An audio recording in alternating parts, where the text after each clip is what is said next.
Assalaamu calaykum. Kusoo dhawaada walaalayaal barnaamijkeennii xigmadaha qaybtiisii 8.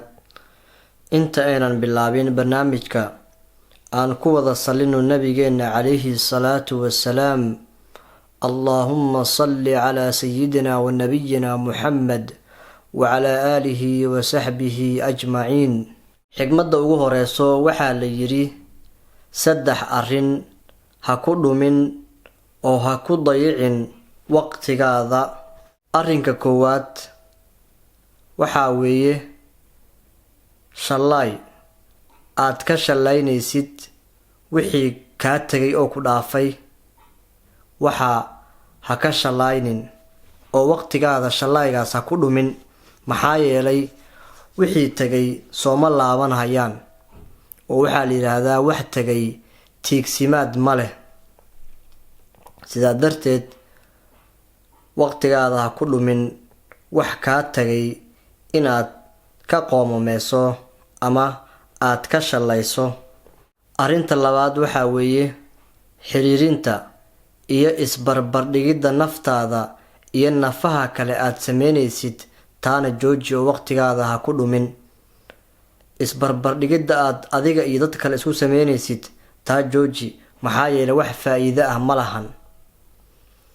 In adiga marka aad rabsid inaad is ogaatid inaad dadka kale fiirisid oo markaa dadka kale sida ay yihiin adiga markaad ogaatid inaadan ahayn, in adiga aad is-cilkaambiso oo aad ismurjiso oo aad walwal iyo walbahaar isgeliso ma ahan.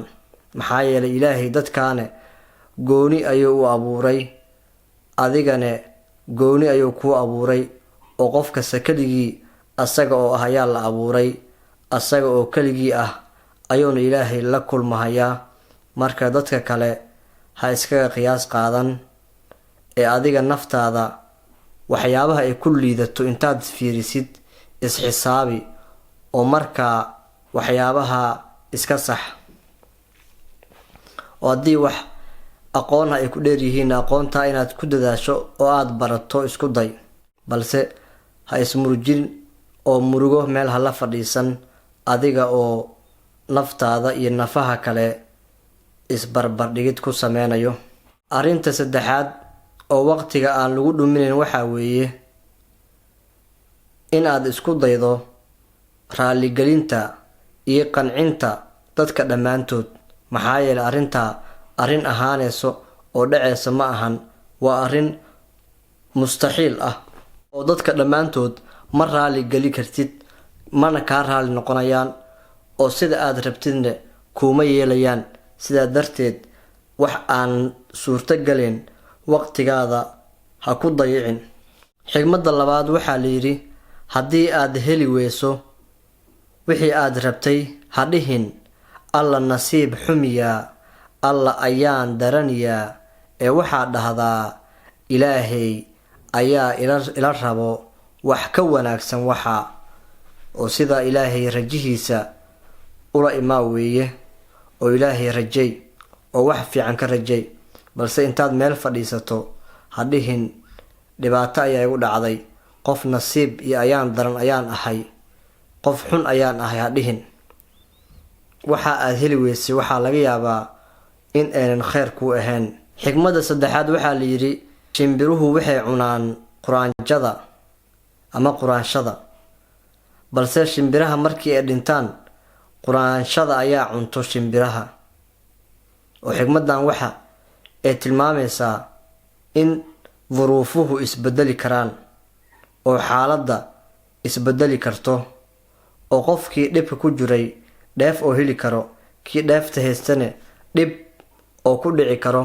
marka waxaa la yiri ayada oo laga duulayo xigmaddan ha yareen oo ha xaqirin oo ha yasin qof. maxaa yeelay qofka haddii xataa uu xaqiran yahay oo liito, biri inuu noqdo qof sare ayaa laga yaabaa. adigii qofka sare ahaana in hoosul Ilaahay oo ku keeno oo darajadaada Ilaahay kaa nusqaamiyo oo darajada Ilaahay kaa qaado ayaa laga yaabaa.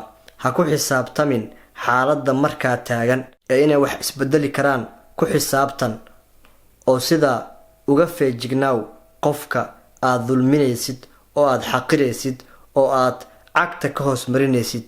biri adigana sidaa ayaa ku sugayso oo qof xaqiran oo cagta ka hooseeyo ayaad noqonaysaa. xigmadda afaraad waxaa la yidhi hadalladu been ayay noqon karaan, balse inta badan ficilka iyo falka la sameynayo ayaa xaqiiqda ka hadla oo xaqiiq ah oo dhab ah. isku mid maahan ficil iyo hadal, maxaa yeelay ficilka ayaa sarreeya.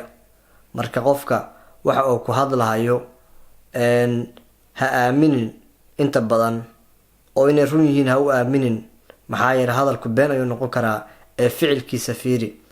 tusaale ahaan xigmaddan waxa lagu fahmi karaa waa dhaqanka siyaasiyiinta oo hadallada ay ku hadlahayaan marka ay mucaaradka yihiin ama marka ay muxaafidka yihiin iyo ficilka iyo xaaladda jirto waa wax kaaf iyo kala dheeri ah oo laba arrin kala ah. marka ha iska aaminin qofka hadalka uu ku hadlahayo ee ficilkiisa fiiri weeye.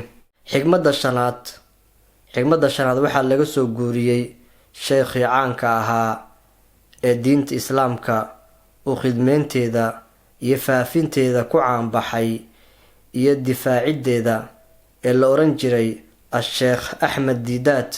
ilaahay ha u naxariistee, diinta islaamkana dad badan sababtiisa ay ku qaateen oo ay ku soo islaameen. gaalo badan oo diinta wax ka sheegi jirtana aftiray oo ka dood badiyey. wuxuu yidhi haddii uu ku khiyaano qof dadka ka mid ah, istaag oo madaxaada kor ka dhig, madaxaada kor u qaad, madaxaada hoos ha ka dhigin oo hoos ha fiirin, balaayo ku dhac camal ha iska dhigin.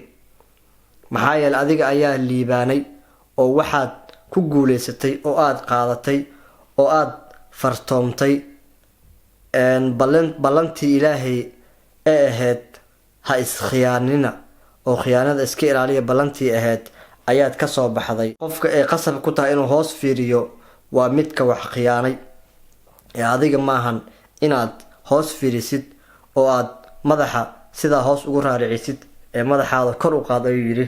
maxaa yeelay qofka wanaagsan oo ballantii ka soo baxay waa adiga, qofka ballantii dhinac marayn waa qofka kale oo khiyaanada sameeyey. halka ayaan ku sameynaa insha allah. ilaahay hanagu anfaco. bilaahi towfiiq, wassalaamu calaykum waraxmatullaahi wabarakaatuh.